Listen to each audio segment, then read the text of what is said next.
जय हिंद दोस्तों, वंदे मातरम। रशिया में इस समय क्या कुछ कंडीशंस बनी हुई हैं हम सभी जानते हैं, और अमेरिका किस तरीके से ये चाह रहा है कि भाई रशिया को किसी भी करके नेस्तनाबूद कर दिया जाए, क्योंकि यही वो मौका है जब रशिया की इकोनॉमी को तोड़ा जा सकता है और अलग अलग देशों को दबाव में लाया जा सकता है कि भैया रशिया पे जो सैंक्शन लगाए गए हैं आप उसको फॉलो करें।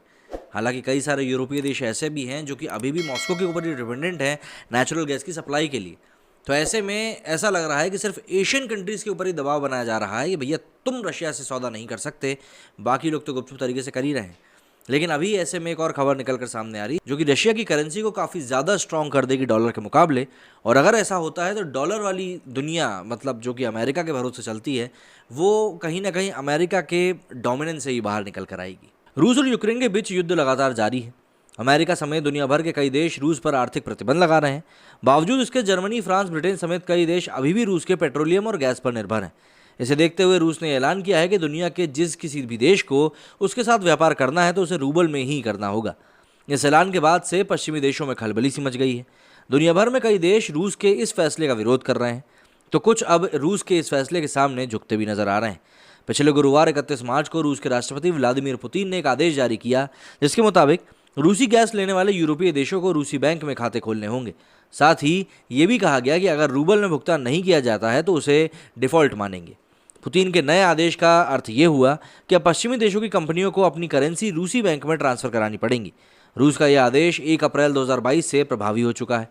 इसी बीच अब स्लोवाकिया ने ऐलान किया है कि वो रूस की मांग के मुताबिक उसे रूबल में ही पेमेंट करेगा। स्लोवाकिया के आर्थिक मंत्री रिचर्ड सुलीक ने कहा कि उनका देश 85% तक रूसी रूबल पर ही निर्भर है, वो इसके लिए मना नहीं कर सकते। जब से पुतिन ने केवल रूबल में व्यापार करने की बात को कहा है, तभी से रूबल की कीमतें भी लगातार बढ़ गई हैं। इससे पहले 24 फरवरी को जब युद्ध शुरू हुआ था तो रूसी रूबल की कीमतें काफ़ी गिर गई थीं। पुतिन के रूबल में लेन देन करने के ऐलान के बाद डॉलर के मुकाबले इसकी कीमतों में तेजी दर्ज करी गई थी। ये डॉलर के मुकाबले 85 पर पहुंच गया था, जो कि 145 के निचले अंक से काफ़ी बेहतर है।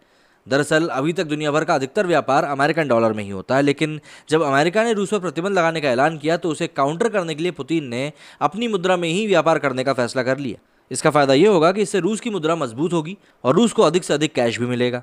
ऐसे में अगर प्रतिबंधों को और अधिक कड़ा किया गया तो इससे डॉलर और यूरो को ही नुकसान होगा।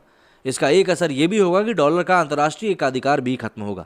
उल्लेखनीय है कि यूरोप का 1/3 तेल और गैस रूस से ही आयात किया जाता है। अगर यूरोपीय देश रूबल में पेमेंट करने के लिए मना करते हैं तो रूबल की वैश्विक डिमांड बढ़ जाएगी। इससे रूस और मजबूत होगा। रूस ने तो बैंक विदेशियों के साथ लेन देन के लिए ग्रास्प्रॉम बैंक का सिलेक्शन भी कर लिया है। रूस का स्पष्ट रूप से कहना है कि ना तो कोई हमें कुछ फ्री में देता है और ना ही हम कोई चैरिटी चलाते हैं। खास बात यह है कि पुतिन की इस चाल में पश्चिमी देश फंस भी गए हैं। अभी हाल ही में रूसी विदेश मंत्री सरगेई लावरोव ने भारत का दौरा किया था। उन्होंने कहा था कि वो चाहते हैं कि लेन देन रुपए और रूबल में हो। मार्च में जिस करेंसी ने सबसे ज़्यादा तेज़ी दिखाई है और सबसे बेहतर प्रदर्शन किया है वो रूबल ही है। अब जाहिर सी बात है, रूबल को लेकर जब इतनी चर्चाएं चलेंगी तो जो बिडेन, जो कि पहले से ही चिंतित हैं, वो और भी ज़्यादा चिंतित हो जाएंगे। तो पापा जो यहाँ पर अब क्या करने वाले हैं रूबल को लेकर, ये एक बड़ा सवाल है, क्योंकि यूरोपियन देश जिनका कि 1/3 हिस्सा पेट्रोलियम का और नेचुरल गैस का रशिया से आता है, उनको तो देखिए कुछ ना कुछ कदम उठाना पड़ेगा, क्योंकि अमेरिका सबकी पूर्ति नहीं कर पाएगा। मेरे स्टूडियो फिलहाल इतना ही। जय हिंद, जय भारत।